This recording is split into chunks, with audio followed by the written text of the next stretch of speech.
If we track through history, it has incredible moments that attach to this day from the ancient world moving forward. We know that, first of all, in biblical time, one of the important things that connects to this day has to do with inheritance laws. The women in the time of Moses, 5 sisters in particular, found that some of the inheritance laws were unfair when it came to gender. And they brought that issue to Moses, and God said to Moses, they are absolutely right, and we're going to change the inheritance laws, and now daughters can inherit from their father, and everything changed. Until we start to get to enter the land, at which point all of the men of their tribe complained to Moses and said, well, wait a minute, because if you're going to give land to women, and then the women marry a man outside of our tribe, they're going to take that land with them. And the land ownership is now going to move to another tribe. So now that's not fair.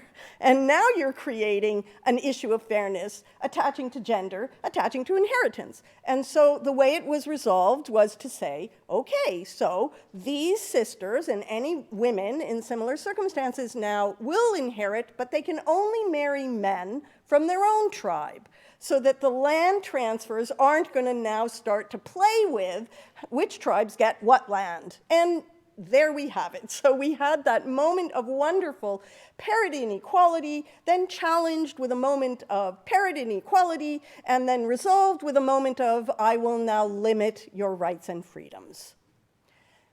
And then we're told that didn't last.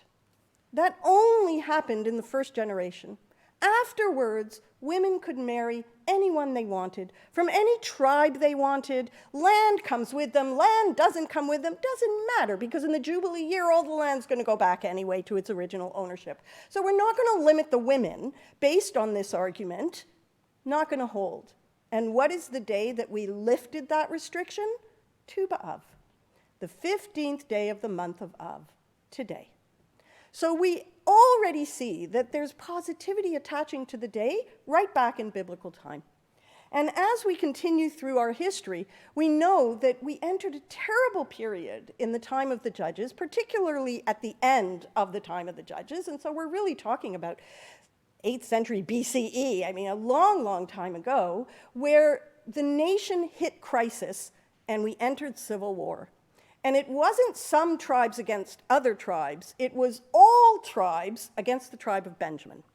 And whether Benjamin deserved it or not, and Benjamin actually did something really despicable, so it's not that they were so clean in all of this, but it did trigger a civil war. All of our tribes attacking Benjamin, almost wiping out the tribe of Benjamin. Horrible situation. And what happens as a result, in the crisis of the moment, the anger and the heat of the moment, all the men of all the other tribes, all the fathers, took a vow and said, I will never allow my daughter to marry anybody from the tribe of Benjamin. They're so despicable. Then the civil war ends, and now everybody realizes, uh-oh, the tribe of Benjamin, there's not enough survivors to sustain. We're going to lose the tribe. And because all these fathers took a vow that they won't allow their daughters to marry into the tribe of Benjamin, Benjamin doesn't have enough women now to repopulate the tribe. What are they going to do? And then we get creative. And we get creative and we say, well, the fathers took a vow that they wouldn't give their daughters to a man from Benjamin. But the women never took such a vow. The women could take control of things if they so choose. And what happened was that all the women of Israel got together in the fields on their own, just having a day, just out there sing-song, braiding hair. I don't know what they were doing out there, but they're just having a day. But it's been agreed that the men of Benjamin are going to happen to come to the field as well. And then matches can occur. Women can choose a man from Benjamin. A man from Benjamin can actually approach a woman and say, let's get married. In other words, the fathers are out of it because they took a vow. The women are the ones now who are stepping forward and saying, okay, We're going to get creative. We give our consent. Let's make these matches. When did that happen? Tu B'Av, the 15th day of Av, today. And the Talmud tells us it is the most joyous of all days for that reason, because of what the women did, because we saved the tribe of Benjamin. And so on that day, every anniversary of Tu B'Av, the Talmud says the women of Israel would borrow clothes from each other, only white clothes, go out into the field. Any single man could happen to be in the field, and the women would choose partners. The women would take control of their love lives. And they actually would say who it is that they want to be with, what partner they are choosing. And what's interesting about the details of it is they're borrowing clothes from each other, which means no man will ever be able to look at the clothing and realize whether she's coming from a rich family or a poor family, because they don't own the clothes they're wearing. So we take the economics out of it. And everybody is wearing white. So we take fashion out of it, because they're all wearing the same color, and they're all wearing someone else's clothes. And so what we're doing is we're lifting all of the trappings of matchmaking, and we're saying, really now, it's just about the two of you. And the Talmud says, what a powerful statement, what a day to rejoice. Every year on Tu B'Av. And as we continue through, we have one more incident that's going on, and it happens later in our history, long after the book of Judges. We've had David, we've had kings. Now the ancient kingdom of Israel splits. 10 tribes go to the north. 2 tribes stay in the south. And we have the northern kingdom and the southern kingdom. And those 10 tribes in the north are going to get conquered first, and they will become the 10 lost tribes of Israel. The 2 tribes in the south, that's us. We are the descendants of those tribes in the south. But what happens is we've got a king in the north and a king in the south. Jerusalem is in the south. And the Torah told us 3 times a year, all the nation must gather together in Jerusalem for pilgrimage festivals. It's a commandment. You can't ignore that. And now you've got the central aspect of all the nation sitting in the 2 tribes in the south. The king in the north of 10 tribes is not going to like this. So what he does is he puts up barriers.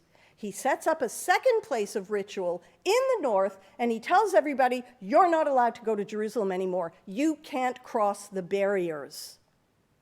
It's a terrible moment. And as this splits the nation, on one day, long further on, the barriers are removed, and the flow to Jerusalem begins again. And when were those barriers removed? Tu B'Av, the 15th day of Av, today. As we look at all these events, we realize they have so much in common, even though they seem so different. And what they have in common is a central theme in Judaism. We see it over and over. The idea of separating and then reuniting, separating and then reuniting. We see it in the very beginning with creation. When God begins creation, God separates light from darkness, day from night. And in fact, God says, I'm going to call the light day, and I'm going to call the darkness night. And that's separation. But then the Torah immediately says it's evening and it's morning. Where did evening and morning come from? Evening is a blend of light and dark. Morning is a blend of light and dark. We had the separation, and then we have the coming together. We see the same thing with the creation of the first human being, Adam, which the Midrash tells us is an androgynous being, equally male, equally female, first being, total gender, one side masculine, one side feminine. And then God says, now I'm going to separate them, puts the being to sleep, and removes one side, creating man and woman, creating 2 genders at the same time. Separation. And then immediately the Torah says, and they will find each other again, and they will cleave together, and they will be one flesh. Separation, reunion. We see it happening all the time. And in fact, we see it in the Jewish laws of intimacy, where there are times when an intimate couple are to separate, and then there are times where they are to find each other again and create the reunion. This is going on in Judaism over and over again, and we see it on Tu B'Av expressing itself through history. Inheritance talks to us of loss. We have an inheritance because there's been a separation, because we've lost someone. But when we get an inheritance, we understand that it's a new definition of a reunion. Because in Judaism, we don't just inherit property. That's the easy part. We inherit ethics. We inherit the values. That's reunion. And so we have this idea on Tu B'Av at the very beginning of inheritance, the theme of separating, and the theme of reunion. We see it again in the Civil War very clearly. The separation and devastation of attacking a tribe and almost losing them forever, and then in the very last minute, getting creative and realizing we need to bring about the reunion again. And we do. And with the barriers from the northern kingdom to the southern kingdom, we understood they were separating ways to pray.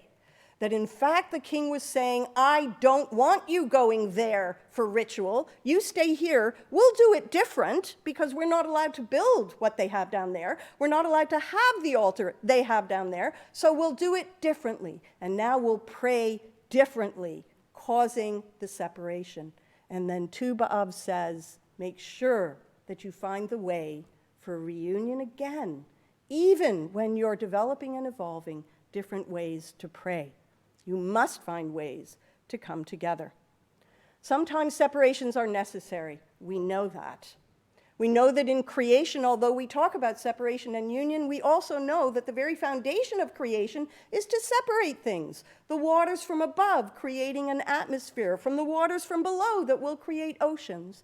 The ocean separating from the land, from the dryness, from the land masses. We know that, in fact, for the last year and a half, we've separated ourselves in order to stay secure and to preserve health and to preserve wellness. Separation in Judaism is a step. It's never the end goal. We learn what we need to learn from those moments of separation, and then we get creative and we come up with ways to be able to reunite again. Today is Tu B'Av. It is a day that we celebrate unions, partnerships, love, romance, all of the things that bring people together positively. This is the day that orients itself that way. And most of us have never heard of it, and part of it is because it's so close to Tisha B'Av. Tisha B'Av was last week. Tisha B'Av is the day of our regret, the day of our disasters, the day of the calamities. It hits to the core, we all know, of Tisha B'Av, and often it will overshadow Tu B'Av, the day that is to come in the following week, today. As we get closer to Rosh Hashanah, we should pause today. We should pause on Tu B'Av, celebrate all those great moments of love that will hold us so firmly as we approach the high holidays and the unknown of next year. Shabbat Shalom, everyone. Have a great Tu B'Av. And now the cantor will continue with Musaf. Yeshe kochech.